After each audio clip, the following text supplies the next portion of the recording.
Well, hello and welcome again to Down to Earth, a podcast where we're talking about taking the truths, the spiritual truths that are in this book right here, God's Word, and bringing them down to earth to a level where anybody can grasp them.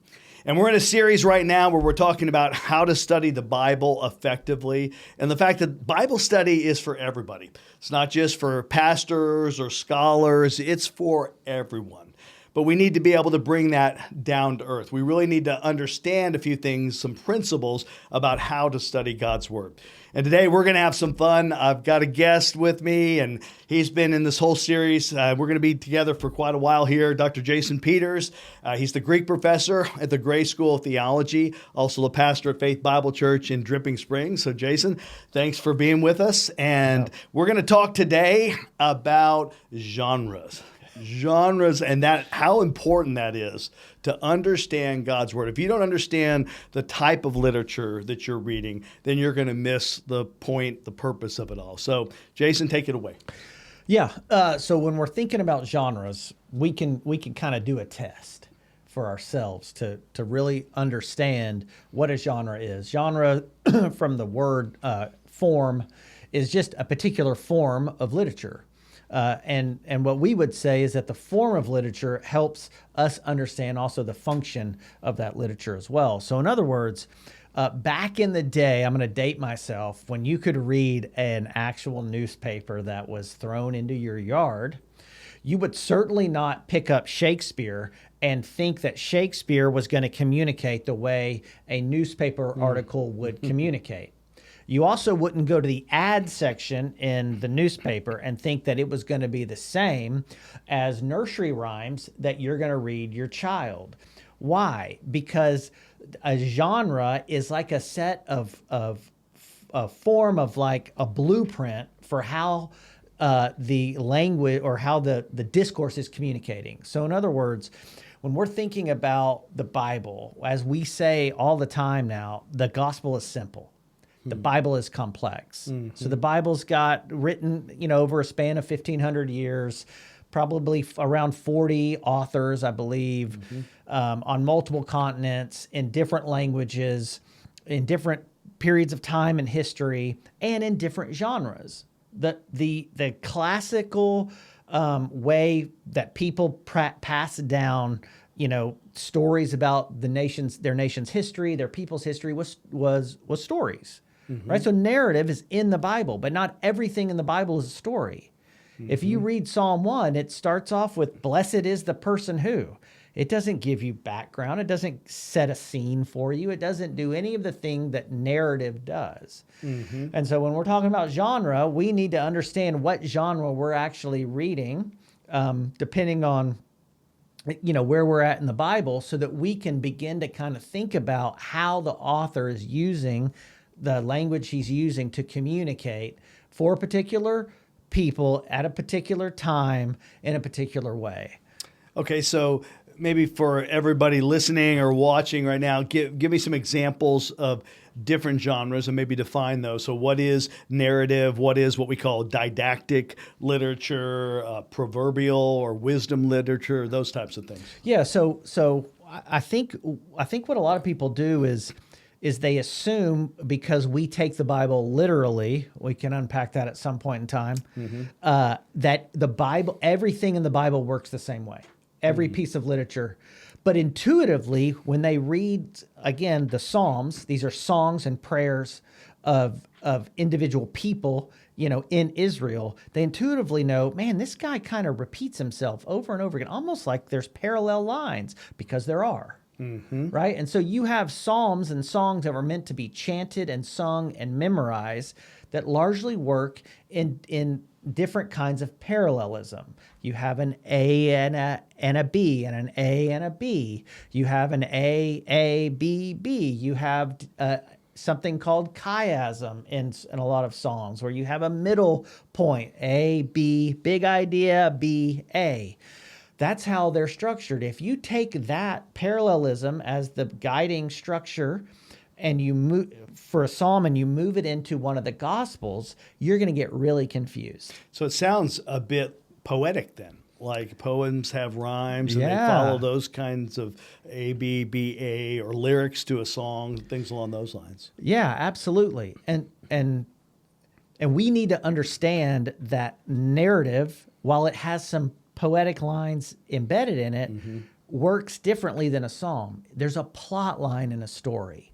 You have, say, think about the Gospels or think about the book of Genesis and how it's structured. It's fascinating, right? Because you have the first 11 chapters are cosmic in scope. They're universal in scope. It's big ideas.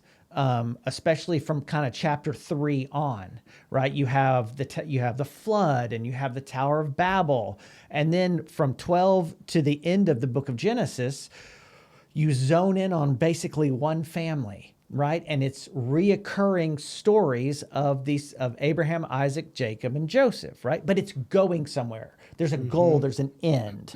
Right? In the Gospels, you have a plot line where Jesus is introduced. Let's think about the Gospel of Mark. So all of the Gospels work basically like this, but the Gospel of Mark starts right off with quotations from the Old Testament. This is who John the Baptist is. This is who Jesus is. And then it goes and it introduces tension because it introduces opponents of Jesus, antagonistic forces against Jesus, whether it's the demonic or it's defilement or it's something else. And it moves to the death and resurrection of Jesus. Well, if you go to one of Paul's letters, then you're not going to get, the same kind of background that you would get from a story, because a letter isn't a story, it's a letter. It has an introduction, it has a body, and then it has an ending. It's also not going to be like a poem because it's not a poem, it's a letter. And so it's going to be structured in a particular way so that the readers in the situation in which they're in can know exactly how they are expected to understand the document. Genre is about audience expectations. Yeah. Does that make sense? Yeah, it does. And so, for instance, sometimes, I'll have people that will take, say, Proverbs 22:6, train up a child in the way that he should go, and when he is old, he will not depart from it. And they'll say, well, God promised that if I train my child up in the Christian faith, they wouldn't just go off. But my child's, has nothing to do with God, doesn't believe in God. How is that? What's wrong with the Bible? There's nothing wrong with the Bible. There's something wrong with the way that verse has been interpreted. Why don't you explain that for the audience? Yeah, I mean that verse in particular is difficult on multiple levels because of the translation that is in a lot of our Bibles. But the idea behind people's frustration is I'm reading this literally because I'm assuming this is meant to be read in a literal fashion where it's just God's promise book to me, right, as opposed to God's wisdom book to me. So the vast majority of the time, Proverbs is basically coming from the standpoint of the vast majority of the time, when you follow this, blessing happens. Good things happen. And remember, this is Solomon, at least a lot of it. It's in a theocracy, and he's the king. And so when you follow the teachings of the king, then good things are going to happen. It's not going to be perfect, but good things are going to happen. So we read Proverbs like that, then all of a sudden it makes a lot more sense when those things don't happen. Yeah, it's a general principle. Yes. Generally speaking, you do good things, then good things happen to you. You put out bad vibes come your way. It's sort of that's really what Proverbs is all about. General principles for living as opposed to absolute promises that God is giving you. Yeah, and that's why it's a common genre in the ancient Near East is wisdom literature. Because wisdom is so valuable. We can't, only God knows the future, we don't. So what he gives us to live by as far as daily life is wisdom. And now we can't control people that don't live wisely. So maybe our kids go off the rails because they're not also taking biblical wisdom and applying it to their lives, because Proverbs will also have things to say about kids that become adults that don't follow God and the heartache that that's going to cause them, right? But if we don't understand all of what Proverbs is saying and how Proverbs is moving us to live a life under God's wisdom and not the world's wisdom, then we will be lost and it won't make sense. And the best we'll do is bumper sticker theology, right? Well, we'll read and read and read. Doesn't make sense. Don't like it. Don't like, oh, I like this one. Okay, I'm going to call, hey, can I get a bumper sticker? I'm going to stick this on the back of my car, and that's going to be my understanding of Proverbs. Right. And unfortunately, that's the case for way too many people because they just don't know what kind of genre they're in. Mm-hmm. Now, sometimes you can be in the midst of a narrative account, or you can be in the Gospels, and then Jesus begins to communicate truth. And sometimes there's the use of metaphor, allegory. Explain some examples of that, maybe. Yeah. So within, we would call them like bigger actual communicative. I'll just call them discourses. So you can have a narrative discourse. In other words, let's say just call it a story. Okay, for ease of understanding, you can have a story that has other literary genres embedded in it, within it, that's doing something, that's communicating some kind of truth or bit of wisdom for a particular purpose. In other words, think about the Gospel of Matthew. It starts out with a genealogy. That's a genre. That's a common ancient Near Eastern genre. Why? Because honor was achieved, but honor was also ascribed from where you came from. So it's no secret why Matthew said, the scroll of the genealogy of Jesus, the Messiah, the son of David, the son of Abraham. He's just ascribed to him absolute honor and authority and kingship and all these things in the genealogy. But then you go from the genealogy to an actual story of Jesus's beginnings, right? And so you can trace that story, the birth narratives, all the way up until then Jesus comes on the scene. There's this large gap of time that's not talked about, and then all of a sudden you hit the Sermon on the Mount, and what happens? It's like this wide angle lens goes like this, and now it's Jesus teaching in a didactic way. And so then he'll use all kinds of things from everyday life and make metaphors and metonymies and those kinds of things out of things of everyday life to help us understand deep spiritual truths, like throwing seed, right? Easy, like wheat and tares, like leaven. He'll use all these things, these metaphors, which is just a way of describing something concrete and something abstract and mixing it together, right? Like Jesus is a door, Yeah, he said, I'm the door. He said, I'm the vine, you are the branches. Okay, if you believe in a literal interpretation of the Bible, what do you do with that? How do you explain that? Yeah, or you're just reading past metaphor. Metaphor, you read the Bible literally, but we also take into account the literary forms that the author's using. Exactly. So remember, choice implies meaning. If Jesus calls himself a door, but he could call himself a hamster, then why does he call himself a door? It could be that he's bringing something that's common experience to the audience up in such a way as for them to not miss it.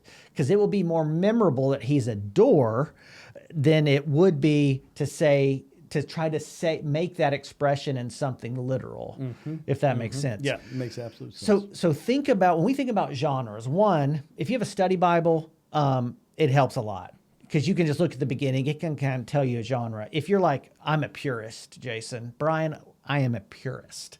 I don't use study Bibles. I don't use anything. It's just me and the Holy Spirit and God's Word.